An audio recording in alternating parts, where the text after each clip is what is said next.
ओम शांति। सुनते हैं आज 27 सितंबर 2025 की साकार मुरली से प्रश्न उत्तर। प्रश्न 1, मनुष्यों की समझ और ईश्वरीय बच्चों की समझ में सुख दुख के विषय में क्या अंतर है? उत्तर, मनुष्य सोचते हैं कि सुख दुख भगवान देता है, इसलिए किसी भी विपत्ति व बीमारी के लिए वे भगवान को दोष देते हैं। परंतु हम ब्रह्मा कुमार कुमारियां जानते हैं कि सुख दुख हमारे अपने पूर्व कर्मों के हिसाब किताब का फल है। प्रश्न 2, इस मुरली के अनुसार सच्चा सत्संग किसे कहा गया है? उत्तर, जहाँ सत्यरूप परमपिता परमात्मा शिव का संग मिलता है, वही सच्चा सत्संग है। बाप के संग से ही आत्मा पार उतरती है। अन्य भक्ति मार्ग के सत्संगों में कोई लक्ष्य या सच्ची पढ़ाई नहीं है, इसलिए उनसे आत्मा ऊपर नहीं जाती। प्रश्न 3, बाप हमें किस धाम का द्वार खोलकर ले जाते हैं और उन्हें क्या नाम दिया गया है? उत्तर, बाप हमें शांति धाम और सुख धाम का द्वार खोलकर ले जाते हैं।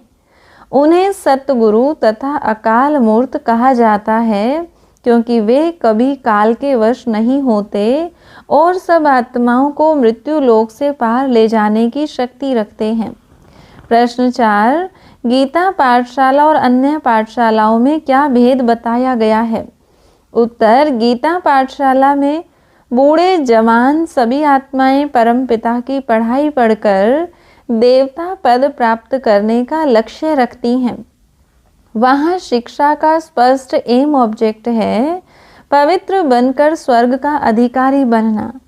अन्य भक्ति पाठशालाओं या सत्संगों में कोई ऐसा लक्ष्य नहीं, इसलिए उन्हें सच्ची पाठशाला नहीं कहा जाता।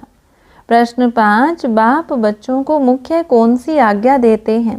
उत्तर, बाप कहते हैं, मीठे बच्चे, कर्म करते हुए भी बुद्धि योग मुझ शिव बाबा से लगाओ, यही सबसे सहज योग है। इस याद से ही आत्मा की बैटरी चार्ज होती है, विकर्म विनाश होते हैं और स्वर्ग की बादशाही प्राप्त होती है। प्रश्न 6, ड्रामा के प्रति हमारी समझ कैसी होनी चाहिए? उत्तर, यह सृष्टि नाटक अनादि बना बनाया और बिल्कुल एक्यूरेट है। इसमें जो कुछ भी घटता है वही रिपीट होता रहता है, इसलिए हमें विशाल बुद्धि रखकर इसे स्वीकार करना चाहिए, क्यों का प्रश्न नहीं उठाना चाहिए और हर परिस्थिति को सहज भाव से देखना चाहिए। प्रश्न 7, सहनशीलता का गुण क्यों जरूरी बताया गया है? उत्तर, माया के विघ्न, आपदाएं, अत्याचार और कर्म बंधन की परिस्थितियां अवश्य आएंगी। जो सहनशील रहकर बाप की याद में टिकेंगे वही पास होंगे। सहनशीलता आत्मा को स्थिर रखती है और सच्ची कमाई बढ़ाती है। प्रश्न 8, शिवलिंग की पूजा का रहस्य क्या समझाया गया है? उत्तर, शिवलिंग जड़ प्रतीक रूप है उस निराकार चैतन्य परमात्मा का। लोग उसकी पूजा तो करते हैं, पर यह नहीं जानते कि वह सर्वात्माओं के पिता, ज्ञान के सागर शिव का चिन्ह है। समझने योग्य बात यह है कि शिव स्वयं देहधारी नहीं है, निराकार बिंदी ज्योति है। प्रश्न 9, राम राज्य और रावण राज्य का खेल हमें क्या सिखाता है?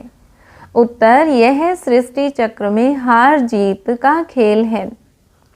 आधा कल्प राम राज्य अर्थात पवित्रता सुख का राज्य है, आधा कल्प रावण राज्य अर्थात पाप दुख का राज्य है। इसमें किसी आत्मा का दोष नहीं, यह बना बनाया ड्रामा है जो हर 5000 वर्ष में दोहराता है। प्रश्न 10, लक्ष्मी नारायण को प्रथम नंबर का पुरुषोत्तम क्यों कहा गया?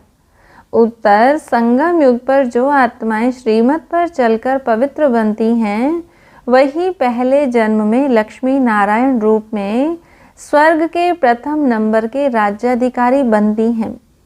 इसलिए उन्हें पुरुषोत्तम कहा जाता है, श्रेष्ठतम मनुष्य आत्माएं। प्रश्न 11, पुरानी शिक्षा छोड़ एक ही बात धारण करने को क्यों कहा गया?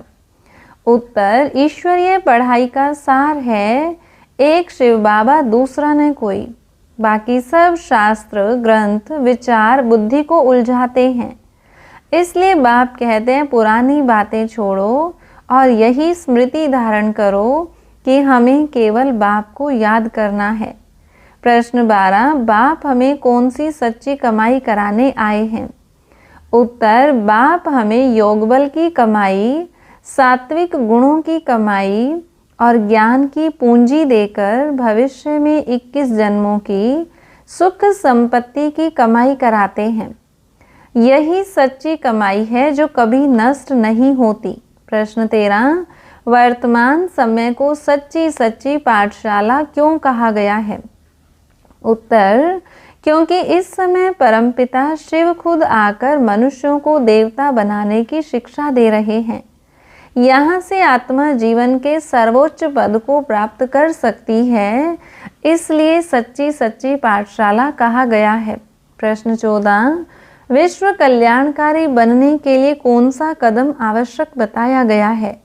उत्तर, अपनी सभी कमजोरियों को सदा के लिए विदाई दो, आत्मा को माया जीत विजयी बनाओ और शांति, शक्ति, ज्ञान, गुणों तथा खुशी के खजाने सबको बांटो। जब हम परोपकारी बनते हैं तब ही सच्चे अर्थों में विश्व कल्याणकारी बनते हैं। प्रश्न 15, योग की ज्वाला रूप अग्नि से किस प्रकार सेफ्टी मिलेगी?